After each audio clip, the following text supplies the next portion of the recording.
Let's talk about the banana. It's a staple, right? Probably the most popular fruit on the entire planet. But what if I told you that the banana you know and love is basically a lie? A really delicious yellow lie that's on the verge of falling apart. Okay, get this. Think about a giant store like Walmart. What do you think their number one single best-selling item is? Out of everything they sell? A TV? Some hot new toy?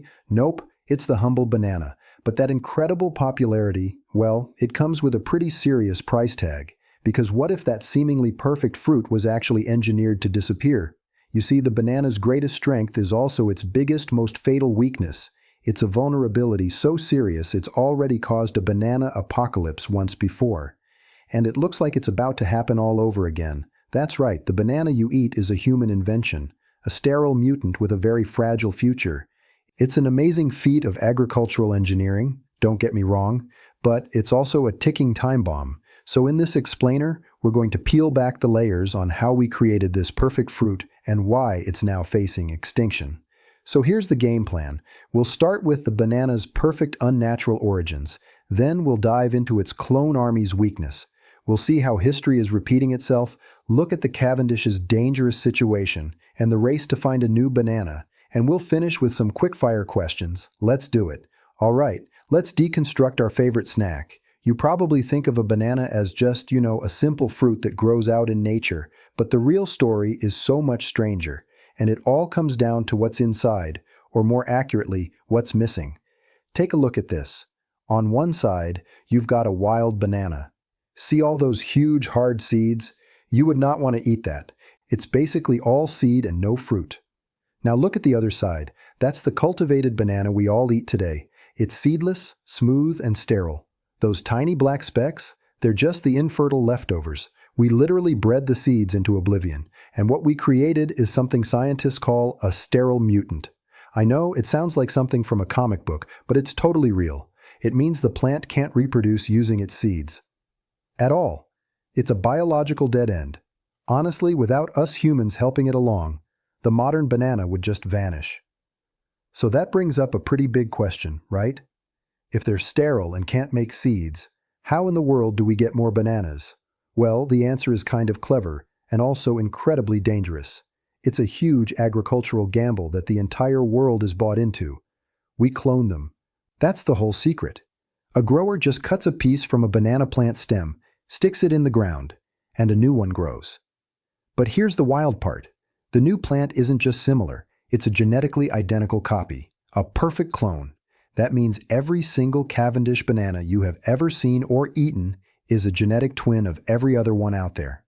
This practice has a name. It's called monoculture. And in the world of biology, it is a recipe for absolute disaster. When you have a massive population with zero genetic diversity, they're all vulnerable to the exact same threats.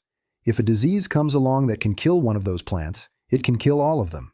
There's no genetic backup plan. And listen, this isn't some what-if scenario. It's not a theory. This exact catastrophe has already happened. Before the banana we eat today, the Cavendish, the world's favorite, was a variety called the Gros Michel, and its story is a chilling warning we probably should have paid more attention to.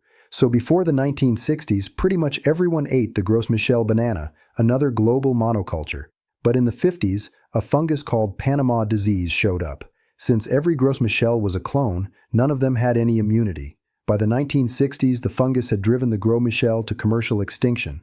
The industry almost collapsed, but they found a last-minute replacement, the Cavendish, which happened to be resistant to that specific strain of the disease. So you think we would have learned our lesson, right? Nope. We just swapped one monoculture for another, and now, decades later, history is repeating itself with terrifying precision. We're facing the exact same threat all over again. I mean, this quote just nails it. Think about it from the disease's point of view. A giant population of identical individuals is like an endless, all-you-can-eat buffet with no security. Once it figures out how to beat one plant's defenses, it can spread like wildfire and take down the entire population. And that's exactly what's happening. A new, nastier strain of Panama disease has been identified, and our Cavendish banana has absolutely no natural immunity to it. The same plague that wiped out the last banana is back in a new form. And it's coming for ours. It's already spreading. But there is a glimmer of hope here. Unlike last time, we see this catastrophe coming. So right now, scientists all over the world are in a desperate race against the clock to save the banana. And they've got a few different strategies. So how are they protecting our bananas? Well, there are kind of three main battlefronts. One is to create totally new, genetically different banana varieties that can replace the Cavendish if it fails. Another approach is to use genetic engineering to give the Cavendish itself the tools it needs to fight off the new disease. And finally, they're trying to slow the spread by growing new crops from clean, lab-grown plants. Okay, that was a lot to take in, I know.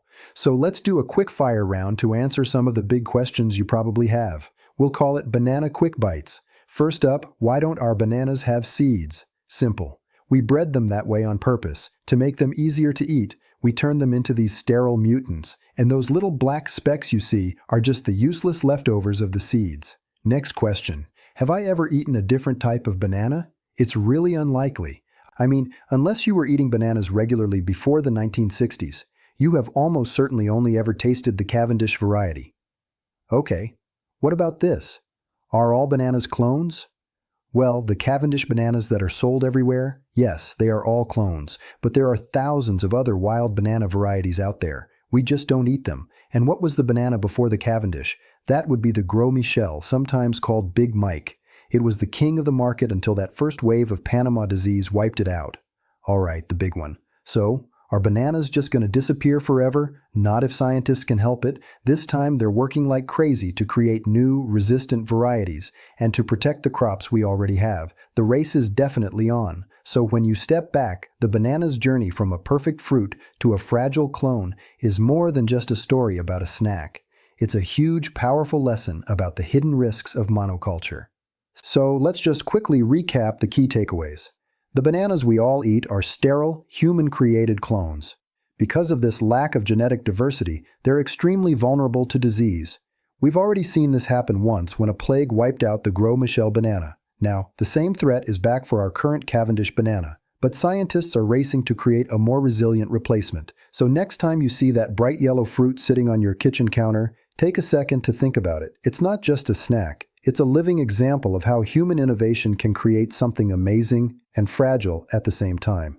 If this story made you look at your breakfast a little differently, hit that like button, share it with someone who loves bananas, and subscribe for more strange and fascinating stories hiding in plain sight.